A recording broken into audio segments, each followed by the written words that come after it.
Welcome to a Nothing from Nothing production. Hello, everybody. This is Mark Christopher with Bill Turley, and this is the Junction Podcast, a podcast about growing up in Brooklyn in the 1970s and 80s. We're hoping to protect the names of the innocent as well as the extremely guilty, and there were plenty of those.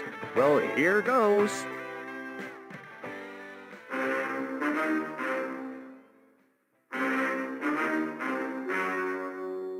The story you are about to see is true. The names have been changed to protect the innocent. Welcome back to the Brooklyn Junction, and today's special episode about 70s detectives and cop shows. And my co-host for today is John O'Donnell. How are you, John? I'm great. How are you doing, Mark? I'm just dandy, John. Good to hear your voice. Just wanted to tell a little quick story before we get going on the 70s cop shows. I was recording for the other channel, The Ultimate Arbitrators, some football prognostications, and I have a very erudite, very knowledgeable friend who's real key to the success of that particular segment. And we're going through the prognostications. We were extremely negative about the Jets and the Giants, and thankfully, as you probably know, if you're a football fan, the Giants have recovered.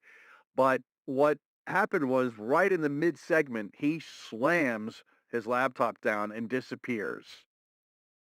Like it was like he was a teenager caught masturbating. Mom, you gotta knock. You gotta knock on the door. You gotta knock on the door, and I'm like, what the hell just happened, right? Mid, and he so then he pops back in, and it's shaky, and he's outside grilling. You know what I mean? And I'm like, oh man, he's under a tight schedule, And I was like, and he apologized profusely, but it ruined the whole thing. You can't, But anyways, I'm glad to have you back, and we'll get back on track with Bill, who's doing some diving out. Well, we'll try to avoid that situation. No cutting out early or masturbating. Not during the show. Like that CNN correspondent. Could you imagine that Zoom call, right? With Jeffrey Toobin. He was Toobin, yeah. Yeah, I mean, I don't know how you bounce back from that. I think I would go live in a hut in New Zealand. But I mean, everybody is staring probably at the image of him, wanking. Oh, you know what I mean? Yeah. And they're all probably going, a little uncomfortable. HR! HR! Right? And it's like, I'm sure the woman that he was Katie Collins or something, and he's obsessing on was probably, hey, don't worry about it. I'm okay. I'm a grown person. Yeah. But I still don't know how. And, it's just, I think it's one of those taboos that, No, we don't need to. Wanking on a Zoom call and prep for Cooper Anderson 360. No, anyways, need to cross that line. Hey, by the way, there is an interesting tie-in with the theme of today's episode, which are police and detective dramas. Jeffrey Toobin, I think, first made his name not as the TV's ultimate jerk, but a wanker, as they might say over the pond, but as a writer of true crime books, which were later produced, at least one, produced into a really good TV series, The People versus O.J. Simpson. I think he also did one, since we're going back to the 70s, on the Patty Hearst kidnapping I believe it was called American Heiress. And I've heard that there's a possibility that might be made into a series. But we're going back in time to a time when... in reality, it's not an unbelievable sin. One of my favorite comedians is Pee Wee Herman, and he was caught wanking too. You know what I mean? It's like, it's like, I know you are, but what am I? If you like it so much, why don't you marry it? But he was really creative, fun comic. I mean, who cares? Everybody does it. But the other thing, but you know what? Okay, I have it. Yes, you say everybody does it, but I remember the John Goodman character on Roseanne once had to have a heart-to-heart talk with his son about that subject, and he said, "Yeah, DJ, it's true. Everybody does it, but nobody talks about it." Even though it's okay and everybody does it, there's nothing wrong with it. Nobody ever talks about it. Well, no subject is taboo on the Brooklyn Junction.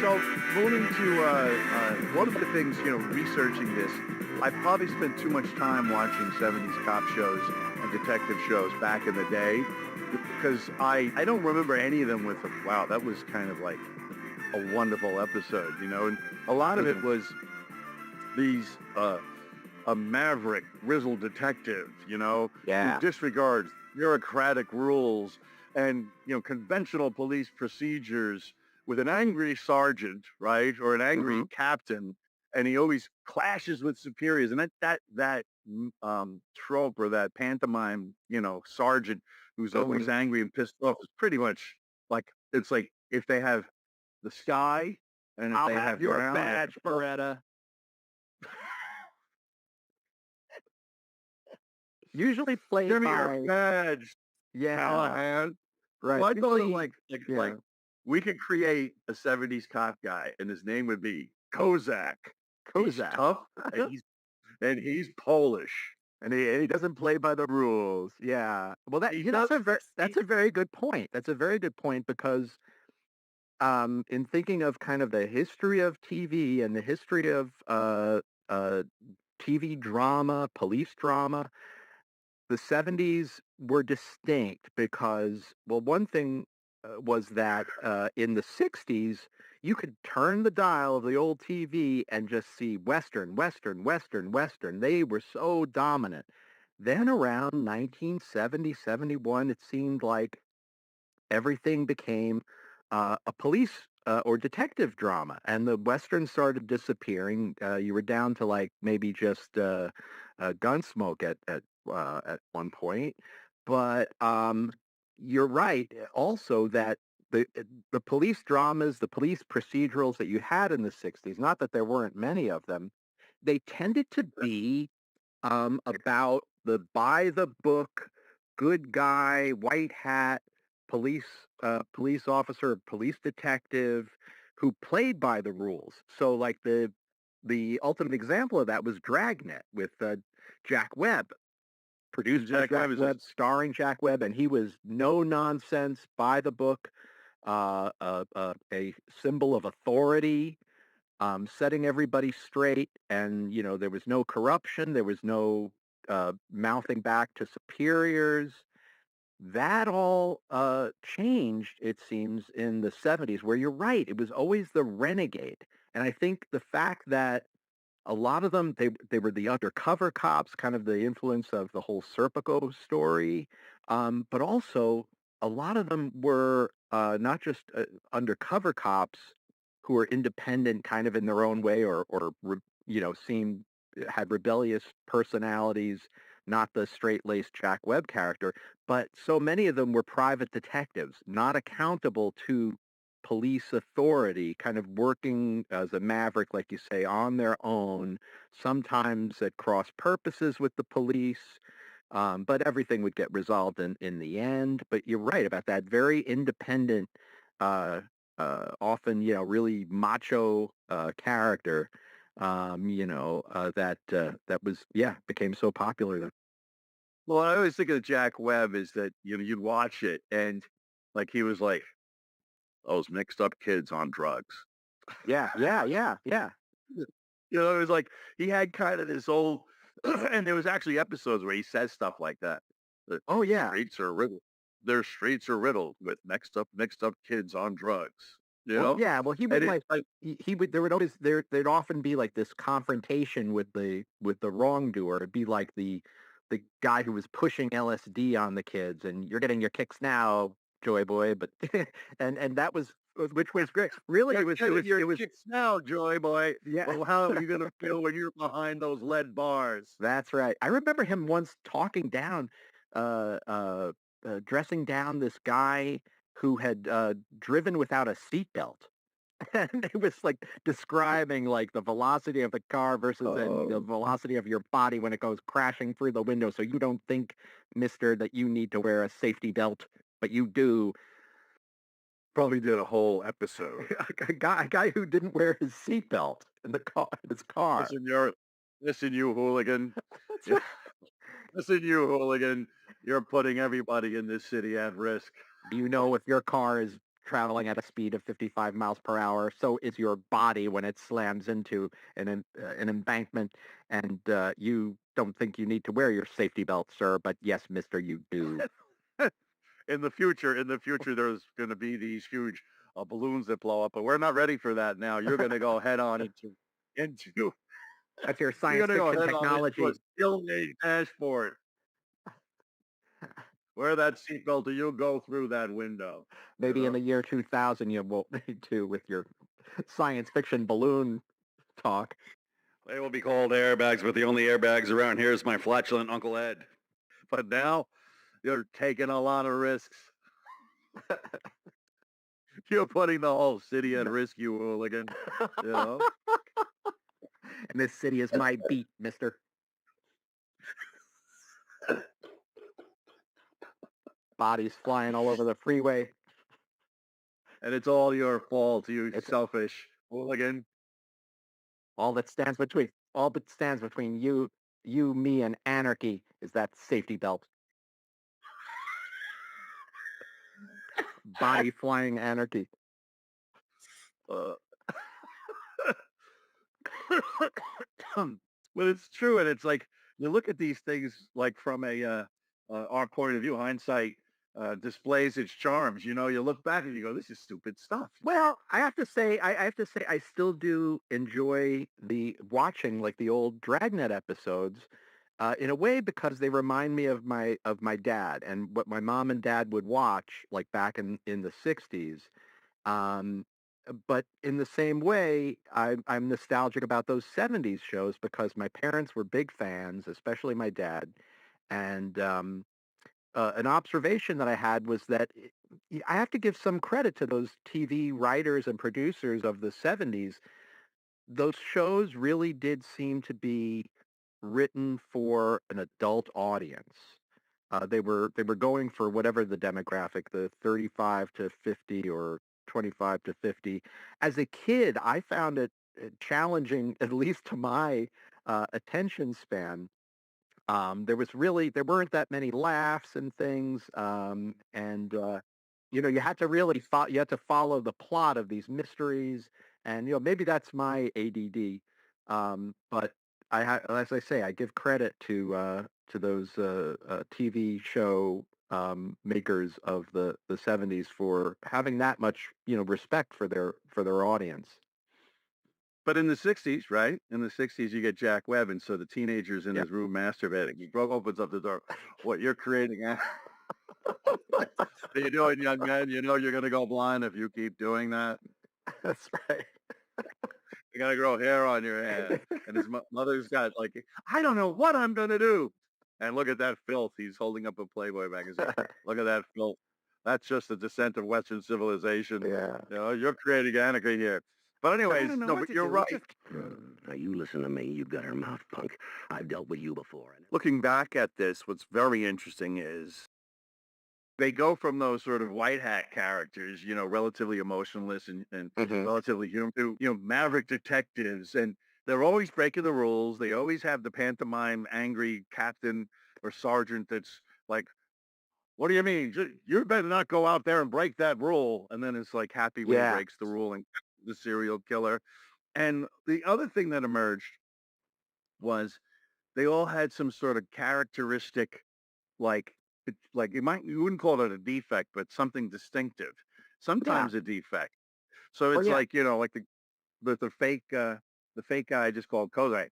Kozak's rough on the street, but he comes home and he takes care of an entire family of Haitian immigrants. Right, Because he's right. got a heart of gold. He's got a heart of gold. At Yeah. home, he's woke. No, but it's like they all had some sympathetic thing about them, or they Yeah. had like something different about them, Yeah, kind of like a distinctive characteristic. I always would say that a lot of them had some sort of a gimmick, something that set them apart from other people, something memorable. So you had, for example, Chief Ironside. He was in a wheelchair. He was disabled. Cannon, played by the great William Conrad, was about 300 plus pounds. He was fat. Barnaby Jones was old. Banachek was Polish, which they would frequently mention in the show, as I remember. Macmillan and Wife, starring Rock Hudson. He was the gay guy with a wife. And then you had Beretta, who had a pet cockatoo and lived with some unrelated old guy and was a future murderer. So that set him Yeah. apart from the rest. And then remember the biggest defect of all was Kojak Not was always he a was bald. defect. Not always a defect. I'm not saying that Banachek being Polish was some sort of Hey, character fish. flaw. Love you, baby. You're beautiful. No, but Kojak was bald with the lollipop, you know. Yes, yes. But I think the thing that is good, and one of the things that's still great about the 70s, and, you know, of course, I'm coming of age. I was a teenager in the 70s, right? At the end of the 70s, right? Mm. So what it is that a grittiness, a realism. People are frustrated with institutions. You've got the cynicism generated by Watergate, the cynicism of the Vietnam War, whatever. Mhm. So it was, you know, I think, and it's not for this episode, but I think cinema was off the charts in the 70s. I think that if you took 50 Yeah. greatest movies of all time, the 70s would be overrepresented, right? And I also think that about music and other things. And again, I'm a huge fan of music in the 80s, and I think the 90s actually improved, you know, both in film and music.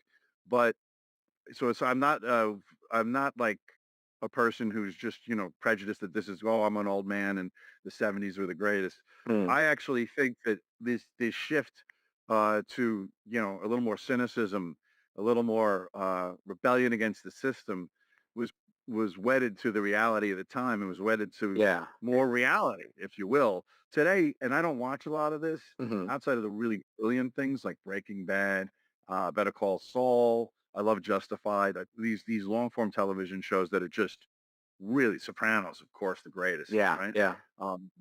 Those are fantastic, and they're a function of the early 2000s and stuff. But if you go back to this period, a gritty realism pops in, and then it gets blown away by Miami Vice, where it's all about, you know, members only jackets. Style and music video Style. type production values. Yeah, yeah. But you know, one thing Yeah, I and did, just building on something you said, I think, and you see another break with the 60s. I think that the shows also reflected in one way or another very often the counterculture and the emergence of the youth culture. In the 60s, it was shows like uh, Dragnet that reflected anxiety, a lot of anxiety about that youth culture. So you had like the big, you know, acid trip episode and, you know, maybe kids driving without safety belts, which, which evolved then into, and you saw that on shows maybe like Adam 12 or the FBI, which was actually, I think each script was approved by J. Edgar Hoover, which went from the 60s into the 70s. But then you had those undercover Serpico-style cops who sometimes, you know, even when they were off duty, you know, had the long hair and, you know, dressed like a younger person. Um, and or they would go undercover as a hippie or a student radical or drug user or dealer. Sometimes there was even you also had parody of the counterculture where you know there was some humor in I don't know Beretta you know turning up as a Che Guevara wannabe or you know someone you know another undercover cop pretending to be a hippie or whatnot. I guess. Oh, yeah, you know, one thing that we're forgetting, and this show went from the '60s into the '70s, was the Mod Squad, which was oh like yeah, that a was kind of yeah. you know, adopting like these countercultural, you know, stereotypes into right into the police. Undercover hippies. Great name for a band.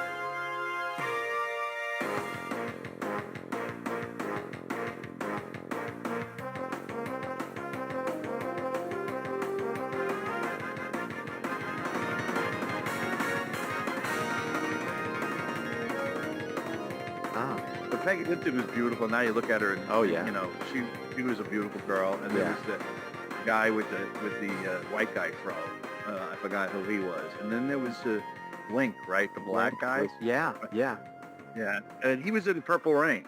Yes, he Um, played Prince's father, the king, I guess. yeah, seen him a couple of times. He's like an intense actor. I think he's done some Yeah, great work. What I've yeah. seen of every time I've seen him, he's been pretty impressive. But Mm. some of these guys, who was the biggest guy? I mean, obviously Rock Hudson, James Garner, who Yeah. who could say a bad word? I loved him in Barbarians at the Gate. But Mhm. James Garner, and he was in the Rockford Files. He was in the Do I got Rockford that right? Files. Yeah, yeah, and God, that was one of my parents' favorite shows. I've watched it, since, reruns. Really well written, had a lot of humor in it, and he was just, James Garner was just one of the most popular both movie and TV actors, I'd say, of his time. He's just such an affable character, and I think one of the attractions of the show and the characters he played was they weren't supermen; they were heroes. But Rockford would get beaten up sometimes. He's not always coming out the winner in a fight against five other guys. Um, Yeah, he was and I, he was and I, not a pugilist. yeah, and I think, well, yeah, I mean, he could hold his own, but it wasn't like he was the guy who always won in the end. What was it? I think maybe he described his character um, as flawed but competent. You know, Yeah, he had his shortcomings and whatnot, but he was kind of an everyman and the kind of actor similar to what they say about Sean Connery, like the women are all attracted to him and all the guys want to be his buddy. Um, right, right. and, And but you go to he was a super handsome guy, right? And so you mhm. had him, but going back to this theme of a lot of like unconventional looking, like a bald guy in Uh-huh. Kojak. Right. You have Raymond Burr in Yeah. a wheelchair. Hmm. Was he a private detective? I think more No, no, no. than he He was was. no. Ironside was a chief of police, and the Oh, reason he was in the wheelchair was that there was an assassination attempt on him. Um, oh wow, and another point about Ironside is that who composed the theme song, but Quincy Jones, who we were just oh, talking they were about. tying in Prince again. And Yeah, yeah. and that reminds me of just how cool some of the music was for these shows. Sometimes these theme songs will become hits in their own right. The Rockford Files theme, kind of jazzy, it was a top 10 hit. It actually won a Really? Grammy. Yeah, and then Wow. and the theme from SWAT, a little bit later in the 70s, reached number 1 on the charts, and it Are was you serious? yeah, yeah, and it was performed by a funk group called Rhythm Heritage on their 1975 debut album disco-fied. It was definitely disco danceable. And then there was Beretta. Don't do the crime if you can't do the time. Oh no. That was Sammy Davis Jr. And it's funny, Sammy Davis Oh, that's Jr., very good. he recorded at Robert Blake's insistence, Sammy recorded the theme of the show, but then it was covered by another group who had an even bigger hit with it. And who was it but Rhythm Heritage, the same people who did the SWAT theme. Let's Um, do it again. yeah, Yeah. and then you had Mannix. That was written by Lalo Schifrin, who recently passed away, and he's best known for the Mission Impossible theme. Which There is was a an astonishing piece of music. Oh yeah, it's so catchy, so so memorable. You know exactly what you're in for as soon as you hear the first notes. Starsky and Hutch. Starsky and Hutch had not one but three theme songs. The first one was I'm sorry, Lalo Schifrin theme, which was kind of jazzy. But that season 2 was the best. It was really funky. It was written by Tom Scott of the jazz fusion band, the LA Express, and also of the Blues Brothers band. I know Uh, Tom Scott. He played with George Harrison and Paul yeah, McCartney and yeah, Joni Mitchell. saxophone, yeah, and Yeah. they actually and then there was a third theme that wasn't so memorable, but yeah, some great serious music coming out of those shows. They all tended to be either kind of jazz flavored or funk influenced, if you will, uh, as I remember. I think you and I could sit down and write a compelling 1970s Mhm. Yeah, detective show.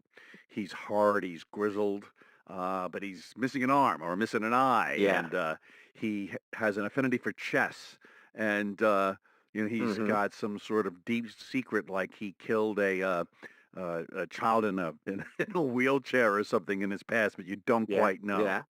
And you have to have, and he's got to have that angry superior. He's got to have the Captain Dobie of Starsky and Hutch, You're not vigilantes.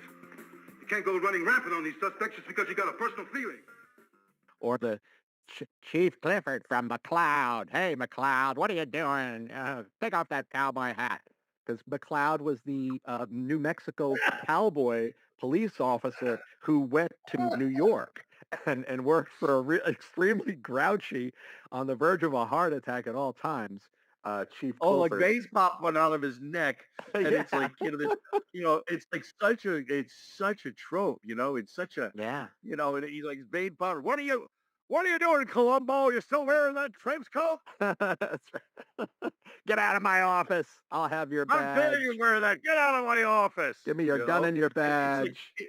and he's always like he's the highest performing law enforcement individual in the entire organization, and yet he's besieged by an angry captain. He's highest His romantic. performing, but he gives me high blood pressure. He gets, he's a good cop, but he's not a good lawman or something. You know what I No, mean? It's like no. it's that kind of a thing, and Yeah, it's and then he always has a complicated personal thing. yeah, I don't think many of them come back to June Cleaver, right? These detectives yeah. don't roll back into their home and they're married. I mean, I think Columbo, they showed his wife once, or they Well, referenced her a he lot. would talk about her, yeah, but a lot of these guys were single, and it was a different girlfriend every episode. Like I think Banachek was kind of like that. Um, and and when they did have a wife, sometimes it was a little complicated. Like we mentioned, McMillan and wife. His wife helped him solve crimes, but did she ever solve the mystery of his sexuality?